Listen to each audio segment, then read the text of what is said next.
brought to you by V-Guard. નમસ્કાર, સાંજના 6 વાગી રહ્યા છે. આપ જોઈ રહ્યા છો TV9 અને સુપર 6 ન્યૂઝ સાથે હું છું માનસી સોની. સુપર 6 માં આજે કરીશું વાત આજના દિવસના સૌથી મહત્વના 6 મુદ્દાઓની. જાણીશું કે વકરી રહેલા કોલેરાએ કેવો વર્તાવ્યો છે કહેર. રાજકોટ અગ્નિકાંડ વચ્ચે કેવી રીતે ઊંઘતું ઝડપાયું ગાંધીનગરનું તંત્ર અને કોણે માર્યો રિવર રાફ્ટિંગના પ્રવાસીઓને હલેસાથી માર. મેળવીશું આ તમામ સવાલોના જવાબ. સૌથી પહેલા મુદ્દામાં આજે વાત કરવી છે ખૂબ જ ચિંતાજનક આપદાની.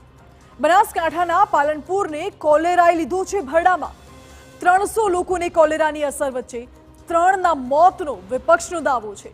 સવાલ એ છે કે કોલેરાના સામે લડતી સરકારને કોલેરા સામે લડવાના પડી રહ્યા છે ફાફા.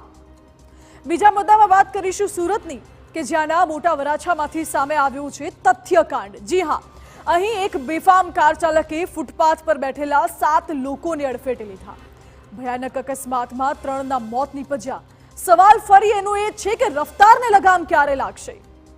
ત્રીજા મુદ્દામાં અમે આપને જણાવીશું કે પાટનગરની અંદર જ કેવું ઊંઘતું ઝડપાયું છે તંત્ર. એક તરફ રાજકોટ અગ્નિકાંડ બાદ વિવિધ જિલ્લાઓમાં તંત્ર તપાસનો ધમધમાટ બોલાવી રહ્યું છે, ત્યારે બીજી તરફ ગાંધીનગરમાં જ ફાયર સેફટીના નામે થઈ રહ્યા છે આંખ આડા કાન. ચોથા મુદ્દામાં થોડા રાહતના સમાચાર. હવામાન વિભાગ દ્વારા આગામી 4 દિવસ વરસાદની આગાહી કરાઈ છે. બીજી તરફ હવામાન નિષ્ણાંત અંબાલાલ પટેલનું પણ કહેવું છે કે આંધી અને વંટોળ સાથે વરસાદ આવવાના એંધાણ છે. તમારા જિલ્લામાં વરસાદનો કેવો અણસાર તેની પણ કરીશું વાત. પાંચમા મુદ્દામાં અમે આપને બતાવીશું થોડા ચિંતાજનક દ્રશ્યો કે જે ઊભા કરી રહ્યા છે અનેક સવાલ. ઋષિકેશમાં રિવર રાફ્ટિંગ કરવા પહોંચેલા કેટલાક પ્રવાસીઓને હલેસાઓથી માર મરાયો. આખરે કોણે પ્રવાસીઓ સાથે કરી આવી હરકત અને શા માટે તે વિશે પણ જાણીશું.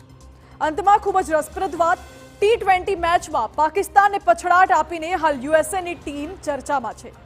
ગર્વની વાત એ છે કે આ ટીમની કેપ્ટનશિપ મૂળ ગુજરાતી મુનાંક પટેલ કરી રહ્યા છે, તો ટીમમાં અન્ય ગુજરાતી ખેલાડીઓનો પણ દબદબો છે. ત્યારે મુનાંક આ સિદ્ધિ સુધી કેવી રીતે પહોંચ્યો તે અંગે પણ થઈશું માહિતગાર.